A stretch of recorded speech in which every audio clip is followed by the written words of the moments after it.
Sebuah momen unik terjadi saat pesta pernikahan. Kejadian itu terjadi saat seorang pengantin menghadiri undangan pernikahan tetangganya di Karawang.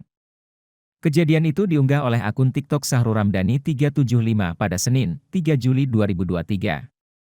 Bahkan video tersebut sudah ditonton lebih dari 5,3 juta kali. Dalam video tersebut nampak seorang pengantin perempuan yang masih memakai kebaya putih dan sigir mendatangi sebuah rumah. Pengantin perempuan itu lantas menyalami orang-orang yang berada di rumah tersebut. Usut punya usut, ternyata pengantin perempuan itu mengunjungi pernikahan tetangganya. Dari dalam rumah keluar seorang pengantin dengan baju pengantin berwarna hijau. Kedua pengantin perempuan itu pun saling bersalaman. Tamu undangan yang hadir pun tak kuasa menahan tawa mereka. Begitu pula dengan kedua pengantin perempuan itu yang saling tertawa satu sama lain.